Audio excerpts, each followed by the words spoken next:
Salve, salve, pessoal! Sejam muito bem-vindos ao DynamoCast, diretamente da Febraban Tech 2005. Eu sou o Teco Medina, estou aqui com a missão de conduzir alguns podcasts com os assuntos mais quentes aqui comentados na Febraban Tech. Vamos falar um monte de coisa sobre inovação, sobre tecnologia, e hoje vamos falar sobre custódia. Por que custódia? Porque os ativos financeiros começam a migrar para formatos tokenizados. Moedas digitais de bancos centrais avançam em testes e instituições tradicionais se aproximam de um universo cripto.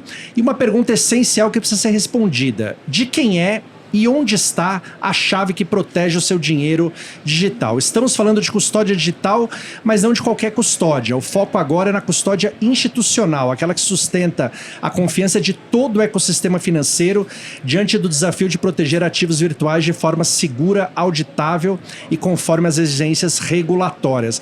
A gente vai ter um papo muito bom aqui com 3 craques aqui, ó. Para você saber, temos o Álvaro Olivares da BitGo, o Safiri Félix da Fireblocks, o meu precursor do mundo cripto, o primeiro cara que eu conheci na vida que falou para comprar Bitcoin foi ele num evento há 1000 anos atrás, e o Jean Guillot da Dynamo, Guillot da Dynamo, o maior torcedor do Paris Saint-Germain vivo na cidade de São Paulo.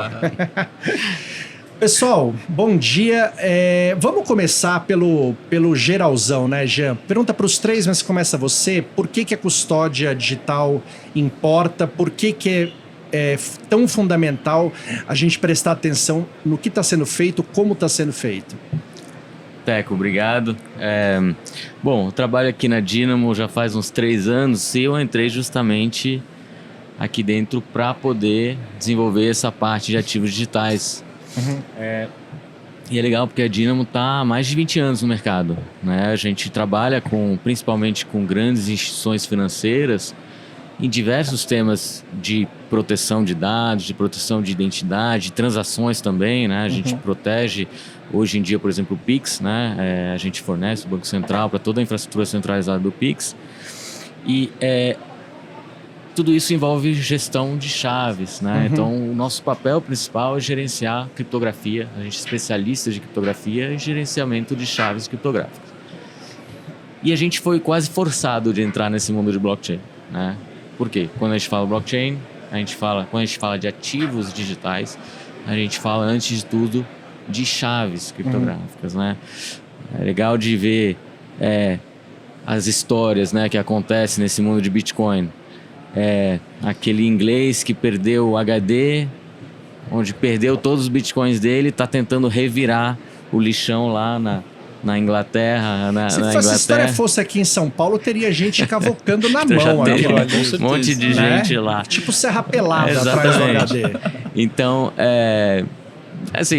na verdade, o que ele perdeu? Ele perdeu um HD onde tem chaves. Então, nesse novo mundo, você tem, assim, a base desse novo mundo são chaves criptográficas, chaves privadas, que são como senhas, que dão acesso a ativos que estão associados a endereços, que são chaves também públicas ali, que são como se fossem contas, né? Então, assim, tudo em volta das chaves privadas, das chaves criptográficas, que são como senha para acessar os teus ativos. Se perdeu, se fez mau uso dessa chave, meio que já era, né? Esse novo mundo de ativos... Não, já era. Não tem o que fazer, né? Por quê? Porque você está num mundo de blockchain que traz transparência, que traz segurança, mas tem também o sistema de imutabilidade. Então, uma vez que você fez, já era, né? Então, a gente está vendo um contexto aí, desde que o Bitcoin chegou de diversos hacks, a gente pode falar um pouquinho mais. O último é da Bybit, foi 1,5 bilhões de dólares, então é gigantesco, mas que envolve perda de chaves e esse tema, né? Então, por isso que é importante a custódia, porque quando essas grandes instituições estão começando a entrar, elas vão fazer a proteção dessas chaves para os seus clientes, e elas precisam fazer isso da melhor forma possível, né? Então, assim, a gente na Dynamo entrou nisso, porque a gente já atende essa parte de gestão de chaves para os nossos clientes, e a gente trabalha, a gente traz nossa tecnologia como se fosse uma parte de uma solução de custódia, né? A gente não fornece toda a solução, a gente fornece um pedacinho, a gente pode falar um pouco mais, que é uma tecnologia de hardware criptográfico para manter essas chaves aí seguras.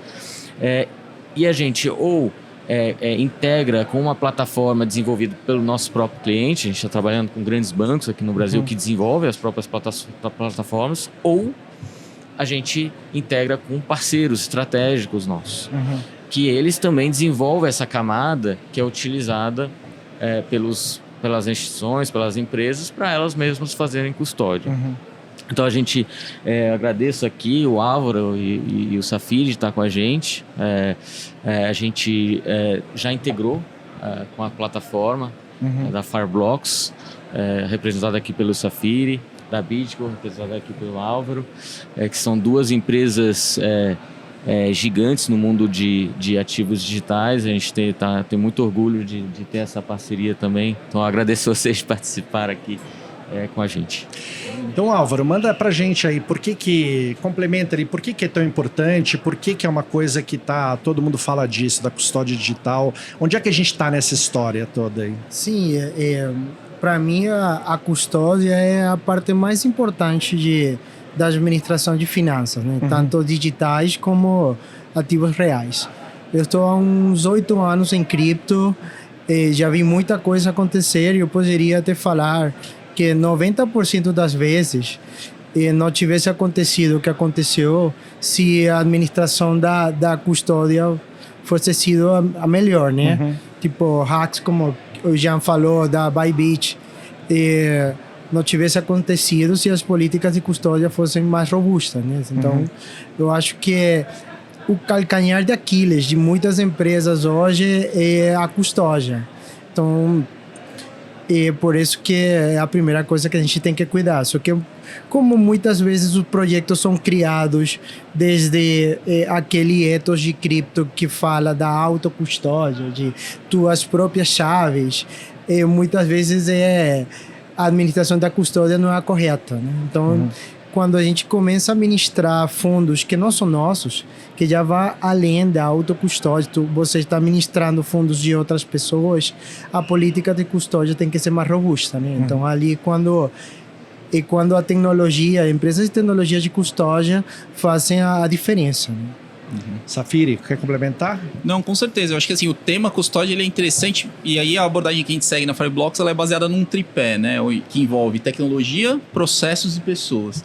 Então hoje a gente é o principal fornecedor de tecnologia de custódia para o mercado em nível global. A gente atende mais de 2.000 clientes ao redor do mundo e um dos nossos grandes diferenciais são os processos que podem ser implementados a partir da nossa plataforma, onde um cliente que contrata a Fireblocks consegue não só custodiar com segurança as chaves dos recursos que ele tiver sob sua guarda, como também estabelecer um sistema de governança capaz de orquestrar todas as operações dele envolvendo ativos digitais, né? Então é onde você finaliza o tripé, né? Você entrega uma tecnologia robusta, com um alto grau de confiabilidade, desenvolvida com expertise, inclusive de inteligência militar, com processos que podem ser construídos com a granularidade que o cliente desejar, que permite que o seu time, que vai ser o responsável por aquilo, opere com segurança e consiga ficar focado na missão principal do negócio, né? Que é servir cada vez melhor os seus próprios clientes. Normalmente o problema, quando acontece, é num processo ali, né? É no processo das pessoas. Sim, né? Então... Você acha que a gente... Porque assim, não dá para você automatizar absolutamente tudo. Até onde dá para se proteger, ou até onde dá para... A minha outra dúvida também é se será que todo mundo que está envolvido no processo tem ideia da responsabilidade que é aquilo também, né? Porque é uma situação... Enfim, o cara ele tem um papel importantíssimo, né? Quanto, nesse caso que vocês estão dizendo, de quanto a gente está falando que sumiu? $1,5 bilhão. $1,5 bilhão, entendeu? Como é que vocês enxergam essa parte do processo, né? O que se avançou, o que se parece que é o ideal? O que a gente tem feito muito na Fireblocks é conhecer as políticas que o cliente tem para outros ativos que ele já faz custódia. E aí alavancar em cima dessa expertise para espelhar ele para a lógica cripto. Porque qual que é a grande diferença? A gente está exatamente nessa transição agora, né? O sistema financeiro como um todo, ele funcionava numa lógica que a gente chama de account-based, né? Então, cada instituição criava o seu sistema de gerenciamento de contas, que é o que a gente chama de conta gráfica, onde ele faz o depar ali, né? O quanto que cada CPF tem de determinado ativo. E com a tokenização, a gente migra de um modelo account-based para um modelo token-based. O que isso significa em termos práticos, né? A tecnologia blockchain, o que ela entrega no final do dia? Ela entrega a possibilidade da transação, além dela ser autoconciliada ali dentro daquela rede, já também te prover os mecanismos de auditoria e conciliação. Tá. Então, nessa migração, a gente ganha eficiência do ponto de vista que o processo como um todo fica cada vez menos dependente de pessoas. Sim. E aí o indivíduo vai atuar ali na exceção, né? Então é muito o que a gente faz hoje, né? Hoje a estrutura de custódia da Fireblocks, ela pode ser dividida em 3 tipos de carteira. A gente tem a carteira quente, que são as carteiras que vão processar os pedidos de saque que o cliente estiver demandando, e essa vai sair quase que 100% via API. Então isso é automatizado. Tá. A gente tem as carteiras que a gente chama de warm, né, ou mornas, que são carteiras que também precisam de validação, também podem ser chamadas via API, mas vão precisar de uma validação manual, uma autorização de alguém ou de uma cadeia que pode ser construída com quantas pessoas forem necessárias serem envolvidas. E aí a gente tem, por fim, uma cold wallet, que por boa prática deve ter a maior parte dos recursos, dado que o cliente não costuma sacar tudo que ele tem, né? Ele vai fazer saques pontuais. E aí na cold wallet você tem camadas adicionais de proteção para garantir que eventos como esse da Bybit não aconteçam. Por quê? Você passa a estabelecer alçadas. Então, a partir de um determinado valor, você vai precisar de uma quantidade maior de autorizações. Tá. Então, você alia ali o tripé da forma como eu comentei, né? Você alavanca na tecnologia para construir um processo robusto e permitir que as pessoas do seu negócio trabalhem com segurança. Esse tema é bem importante. A gente acaba falando muito da custódia só pelo lado tecnológico, muito. E quando a gente fala de custódia digital, a gente ultrapassa muito essas fronteiras só da tecnologia. Você tem o tema da segurança do recurso criptográfico, né? Onde a gente acaba entrando bastante. Mas em volta disso tem todo o contexto de governança que é muito importante. Né? Você tem esses processos que a gente fala, você tem a segurança lógica em volta, você tem a segurança das pessoas também. Muitos dos hacks que acontecem através de phishing, né? De engenharia social. Esse último hack da Bybit, a gente já sabe agora que provavelmente o grupo de hackers conseguiu infiltrar, né, computadores de pessoas que trabalhavam em uma das empresas lá, né? Então, a segurança das pessoas é muito importante também, e a segurança física também.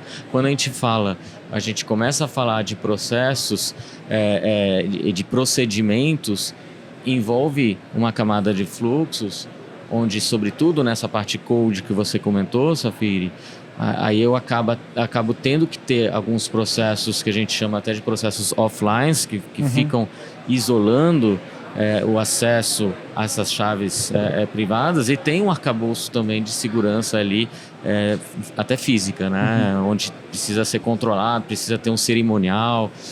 Então, é todo um contexto em volta dessa custódia que até, muitas vezes assusta, né? A gente fala de custódia e é engraçado que... Enquanto não dá errado, todo mundo acha um saco fazer tudo isso, né?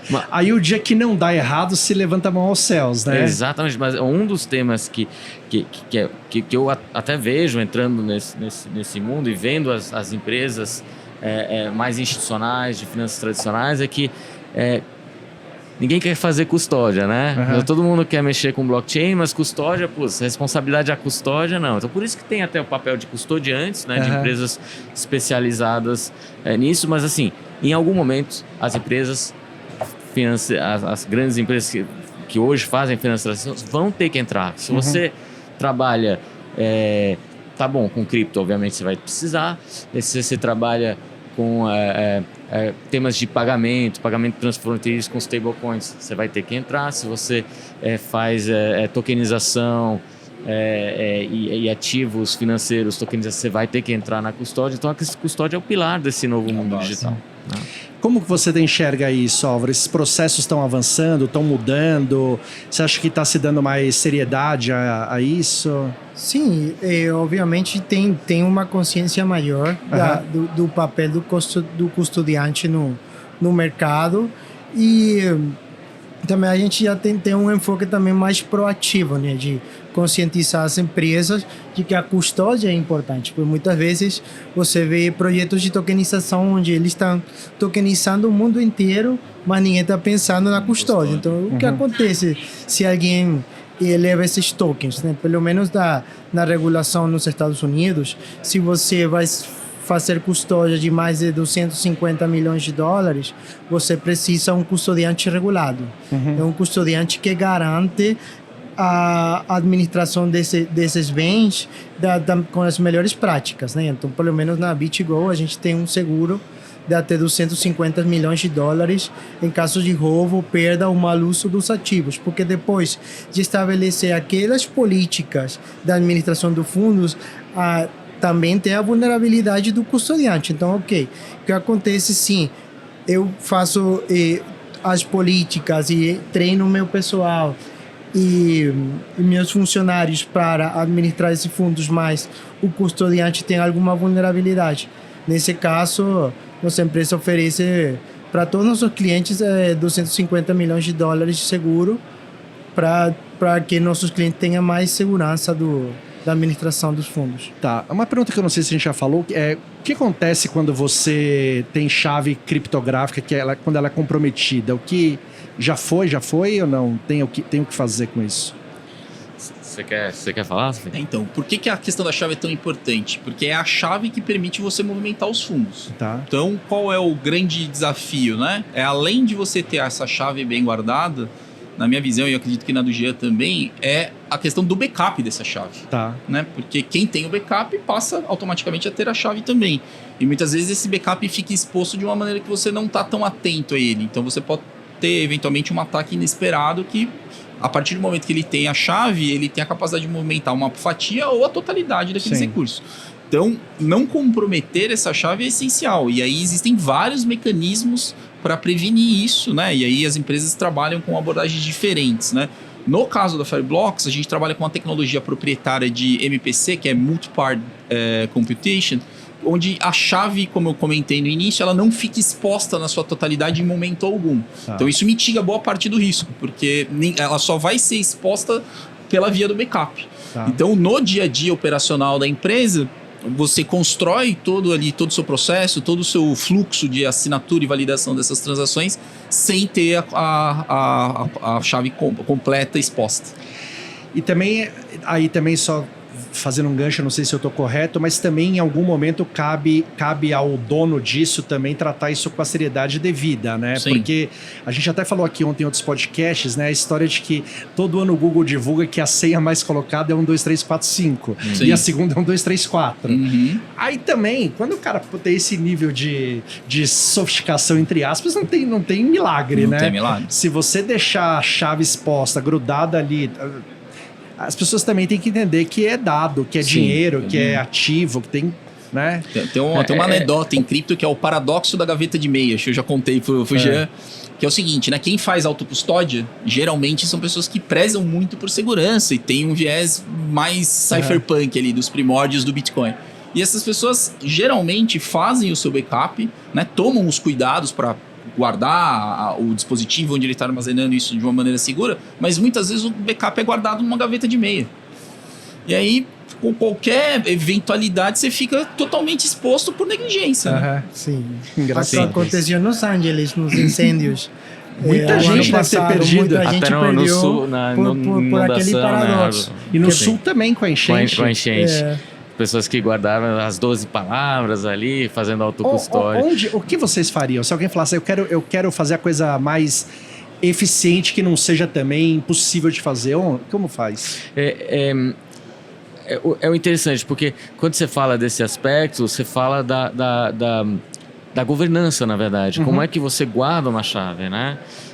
Então tem vários mecanismos para fazer isso. Um dos principais é simplesmente dividir a responsabilidade. Você tem vários mecanismos para poder fazer com que o acesso à chave ou a própria chave, no caso de MPC, por exemplo, seja dividida para ela poder ser utilizada, assinada, num contexto onde várias pessoas têm a responsabilidade ali da assinatura.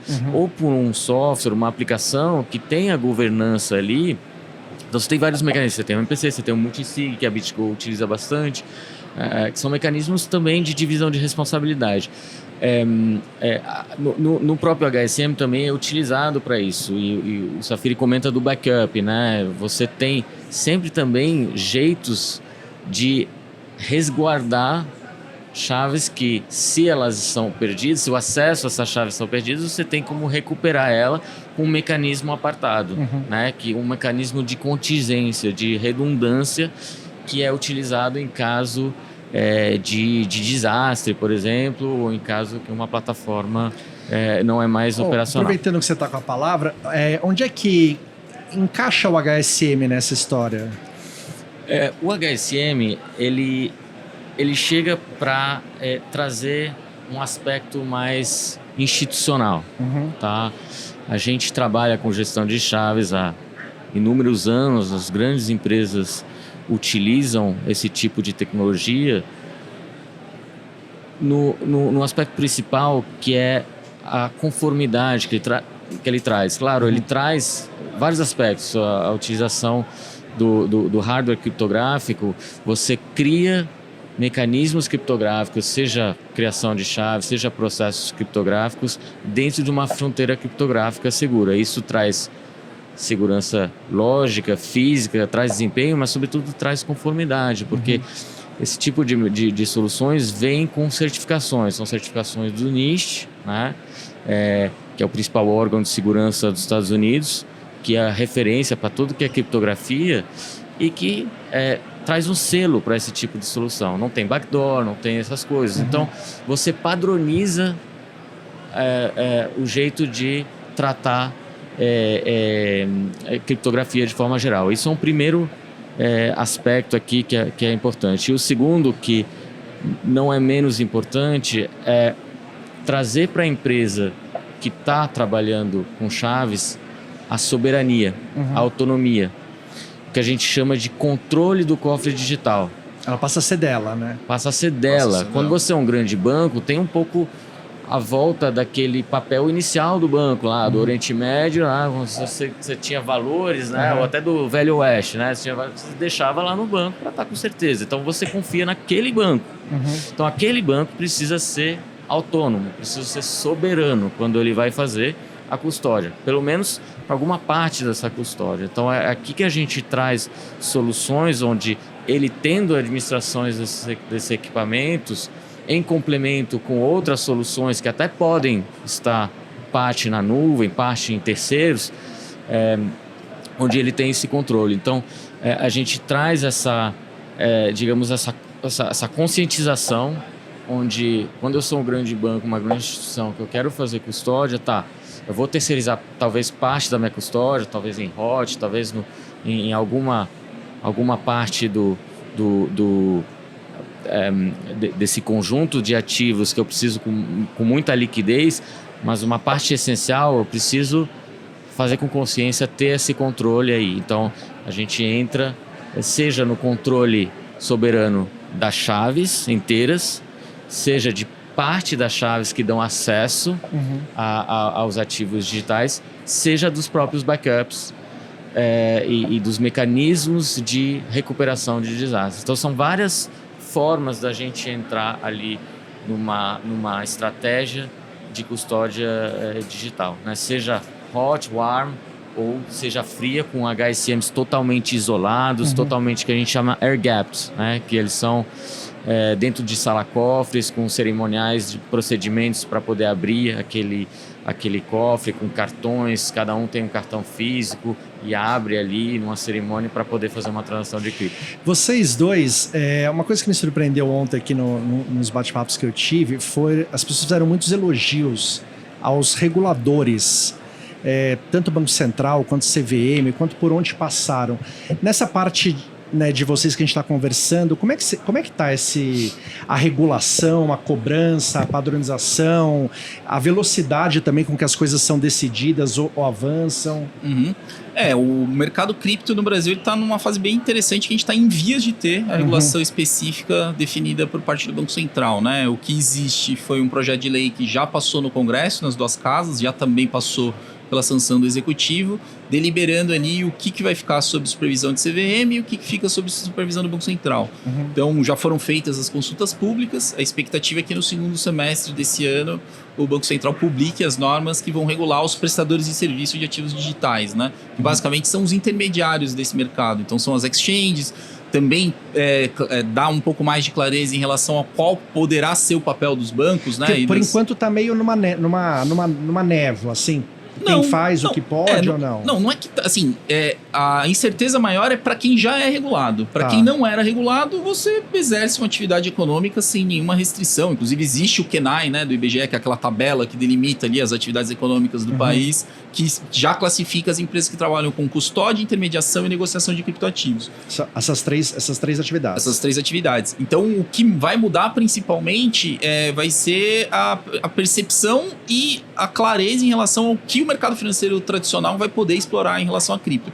E a perspectiva é que eles se equiparem às possibilidades que as exchanges hoje já fazem e com um viés positivo no sentido de poder criar produtos mais sofisticados, muitas vezes já disponíveis em outros exchanges globais, né? Principalmente quando a gente fala de staking, que é uma forma de geração de renda passiva a partir das suas posições já em cripto. Já dá para fazer staking aqui, né? Já dá, mas bancos não, né? Bancos não, bancos verdade. não. Então, a tendência, alguns oferecem, mas em arranjos ali com algumas limitações. Então, a perspectiva é que isso acelere cada vez mais. E aí, o que eu costumo brincar, né? Muitas dessas discussões que a gente tem tido recentemente relacionadas a cripto vão virar um não assunto. Porque o mercado financeiro, um passo de cada vez, vai se tornar um mercado quase que totalmente dominado pelos criptoativos. À medida que os ativos financeiros convencionais passem a ser cada vez mais tokenizados, que a regulação também avance no sentido de permitir novos arranjos de distribuição e desenvolvimento de produtos, a perspectiva é de que em muito pouco tempo a experiência que todo mundo tem num banco convencional seja muito parecida com a experiência de quem opera cripto hoje. Bom, Álvaro, eu queria sua opinião sobre isso, mas acho também que você pode trazer um contexto aqui dos nossos vizinhos também, né? Como você é venezuelano e está viajando por aí também, você pode posicionar onde é que o Brasil está nessa corrida. Eu sou conhecido no Brasil porque eu sempre estou elogiando o sistema brasileiro, né? Tenho a experiência de cobrir desde México até Argentina e eu fico levando o exemplo do Brasil para os outros países. Para mim é o país que está mais adiantado em termos de regulação, em termos de adopção cripto. E você pode ver uma analogia, tipo, o Itaú hoje é o maior vendedor de iPhones. Então, possivelmente, os bancos serão os maiores vendedores de cripto daqui a pouco, conforme a regulação seja clarificada um todo. E também é um país onde o mercado e tem protagonismo com o regulador. É comum encontrar o regulador em qualquer evento cripto.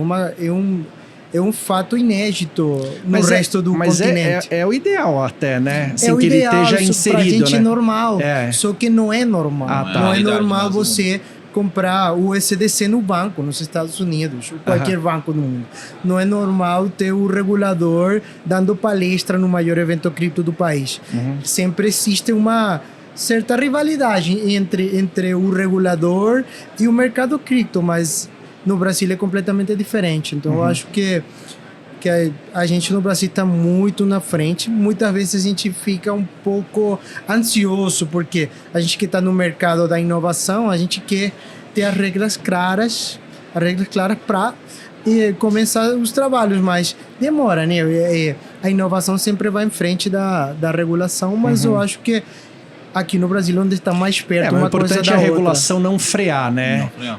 Não apertar tanto, não demorar tanto a ponto de frear essa inovação, né?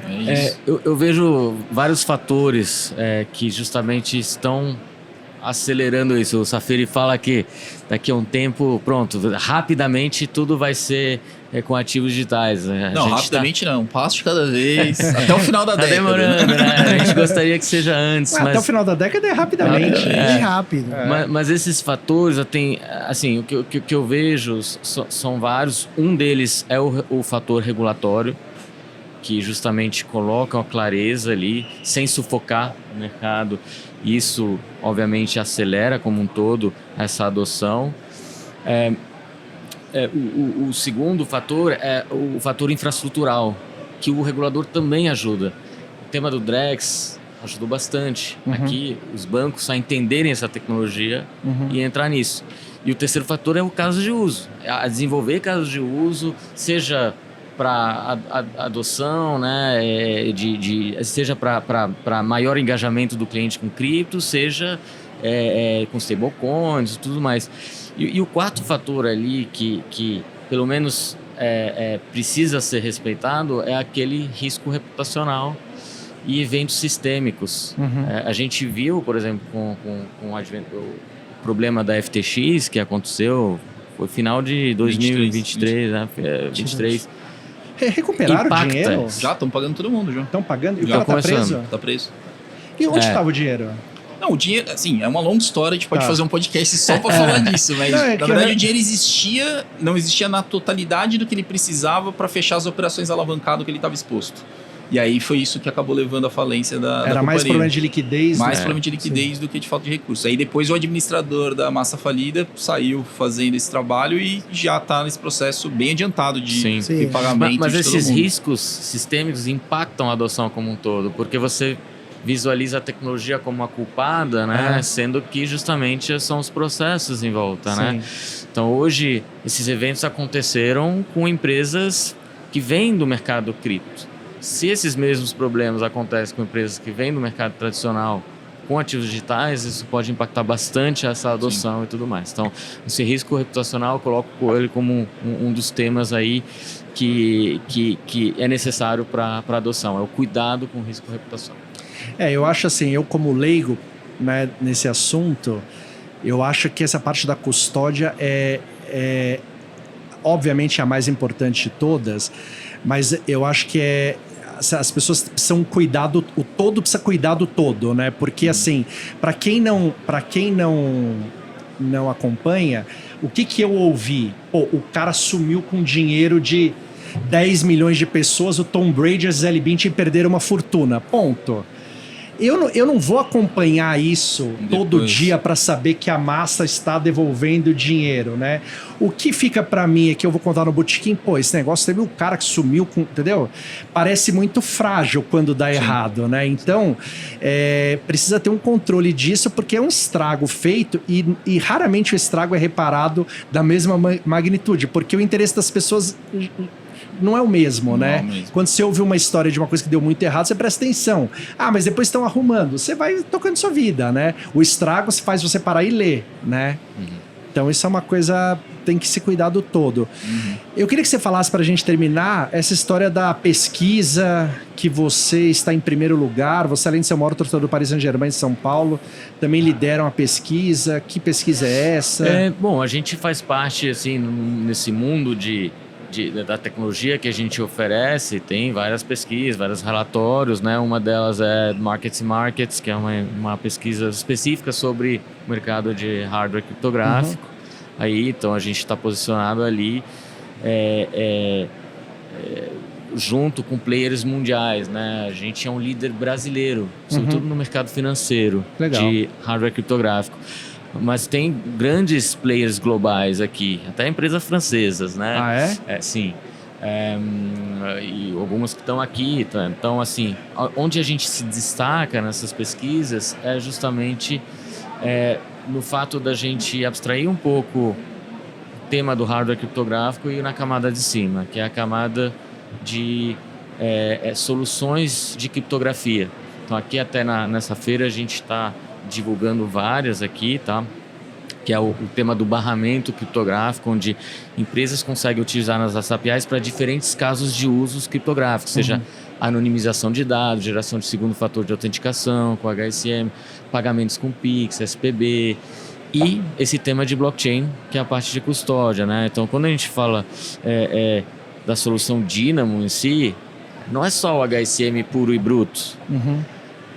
É um conjunto de soluções que a gente cria para facilitar a integração de players como a Fireblocks, de players como a BitGo, ou de outros parceiros, ou de empresas que desenvolvem a própria aplicação, para o HSM, fazendo com que o HSM seja compatível com as diferentes criptografias das diferentes blockchains. Assim, aqui a gente está falando de curvas elípticas, que é um padrão criptográfico aqui, tem curvas CCDSA, tem curvas de Edwards, tem várias ali que a gente incorporou dentro do HSM, né? Para poder fazer várias funções específicas de blockchain, gerar chaves, derivar chaves que a gente fala, fazer assinaturas acontecerem lá dentro, ter aquela divisão de responsabilidade no acesso àquela chave. Então são várias funcionalidades que a gente coloca à disposição disso. Isso faz com que a gente acaba sendo destacado como um especialista de criptografia e não só como um provedor da solução pura e bruta de HSM certificado FIPS 142 lá pelo NIST, né?